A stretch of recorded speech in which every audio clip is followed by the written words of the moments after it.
En Mayenne, des chevaux, vous en trouverez partout. Et c'est pour ça que c'est devenu notre emblème. Sauf que le nôtre, on lui a ajouté des ailes. Pégase, mais façon Mayenne. Un animal fabuleux qui agit dans l'ombre et la discrétion pour répondre à une grande partie des besoins des Mayennais au quotidien. Comme pour Étienne, par exemple. Étienne aime les podcasts qui parlent d'amour, le bocage mayennais qu'il traverse et les routes bien entretenues. Lucie, sa femme, travaille depuis des années avec le monde entier sur des concepts d'amortisseurs révolutionnaires grâce à la fibre installée dans la région. Il faut dire qu'une route pleine de trous, même avec d'excellents amortisseurs, c'est pénible. Le plus simple, c'est d'éviter d'avoir des trous grâce à un bon entretien. Les trous, le père d'Étienne commence à en avoir parfois. Célestin a la mémoire qui lui échappe de temps en temps. C'est l'âge. Quelle que soit la date que vous lui demandez, celle de sa naissance, de son mariage ou de son code de carte, il vous répondra toujours la même chose.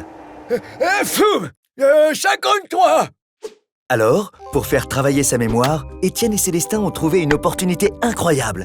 Grâce à une solution bien pégasienne, la famille d'accueil. Une solution qui donne des ailes. Comme ça, Célestin a quelqu'un à qui parler au quotidien de l'exploit de ses petits-enfants. Ses petits-enfants, c'est eux, Jade et Romane. Comme tous les enfants du département, ils ont pu bénéficier de la PMI pour grandir sereinement. Si on cherche Pégase, on peut aussi le trouver en poussant les portes de la protection de l'enfance. Et bien sûr, dans ces lieux que Jade affectionne particulièrement pour se défouler, s'épanouir ou se rassembler. C'est pendant son premier concert que Jade a rencontré sa meilleure amie, Manon. Manon aime les concerts, les expressions désuètes comme se faire des nœuds au cerveau, monter sur ses grands chevaux, avoir la tête près du bonnet. Elle aime aussi la Mayenne qui change de couleur quand le soleil se couche. Et sa mère, qu'elle voit comme une guerrière toujours optimiste. Surtout depuis qu'elle bénéficie des chantiers de réinsertion mis en place dans le département. Son activité à la cantine du collège lui redonne le sourire. Pour Jade, Manon et tous les autres collégiens, les portes de cette année scolaire se referment lentement. Elles vont bientôt changer d'affaires, de dessins sur les murs et d'histoires dans les couloirs. La troisième, c'est fini pour elle. Direction les grandes vacances. Jade ira passer quelques jours chez son oncle Pierre à la campagne. Jade adore profiter d'un environnement propice à l'imagination et l'émerveillement. Ici, ils sont nombreux à dire que si tu te balades sur un chemin de halage sans faire de bruit, tu peux voir Pégase qui veille sur la nature. Et s'il n'est pas là, c'est qu'il prépare l'avenir. Lui, c'est Pierre, l'oncle de Jade. Il est agriculteur. Il aime jouer au basket le week-end. Les documentaires animaliers, le bébé gnou, cette fois-ci, ne s'en sortira pas. Et son tracteur qu'il a légèrement tuné. Si vous lui parlez de Pégase, il vous dira que si, comme lui, vous prenez le temps, vous sentirez sa présence dans les produits Made in Mayenne.